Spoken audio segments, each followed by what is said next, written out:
Salvia canariensis, la sauge des Canaries. Alors, dans la grande famille des sauges, voilà, on va avoir vraiment une telle diversité que c'était une famille assez magique. Et là, on est sur une sauge qui va avoir deux intérêts. Le premier intérêt, bien sûr, c'est ce côté contraste dans la hampe florale et le reste de la plante qui va avoir ce côté plutôt froid, glacé, d'un vert bleuté avec ce petit duvet blanc qui vient se poser sur la tige et les feuilles. Et donc, cette terminaison florale qui va elle-même être de couleur froide, pourpre avec les fleurs violacées.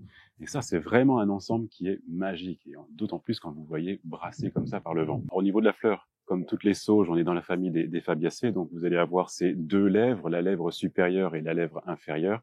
La lèvre supérieure étant très arquée, regroupant le pistil et les étamines, et la lèvre inférieure assez étalée. Ce qui est intéressant dans la sauge des Canaries, c'est que vous allez avoir en fait l'entrenœud du bouquet très très serré. Donc en fait, cette hampe florale donne vraiment l'impression d'être un même bouquet, alors que la fleur elle est juste là, mais ce qui reste sur la plante reste assez longtemps avec cette couleur pourpre qui est assez magique.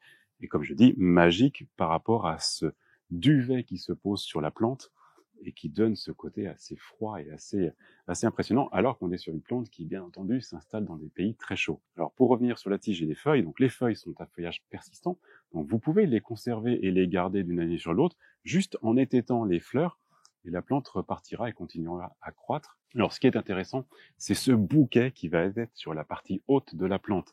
Alors, comme vous l'imaginez, elle n'est pas trop ramifiée au niveau de sa tige. Par contre, dès qu'arrive la hampe florale, là, elle part vraiment dans tous les sens et ça donne vraiment cette impression de feu d'artifice. Vraiment, vous avez ce côté quand même massif comme ici, où vous en avez vraiment plein de tous les côtés.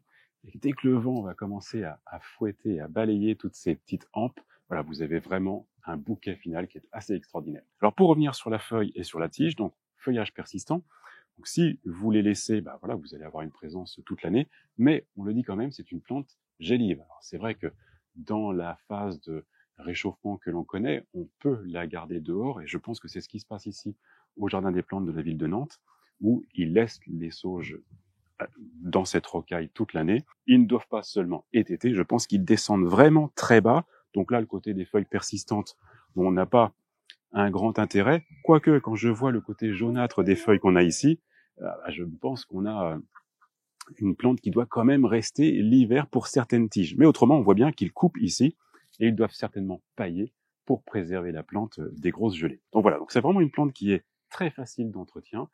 Si jamais vous savez que vous avez des hivers un peu plus rigoureux, n'hésitez pas à les planter dans un pot, 20-30 cm de diamètre, et puis bien entendu de prendre le pot et de le rentrer, l'hiverner, le mettre dans une serre ou dans une pièce suffisamment claire, où elle passera l'hiver tranquillement avec un petit arrosage tous les 15 jours, et ça suffira.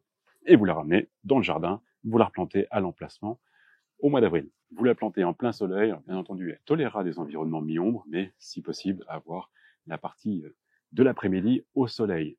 Vous la plantez dans un sol avec un mélange qui va être terre-terreau, et d'avoir un sol quand même drainant, tel qu'on peut l'imaginer ici avec la rocaille. Voilà, l'eau s'évacue très bien. Salvia canariensis ou sauge des Canaries. Jardinez bien.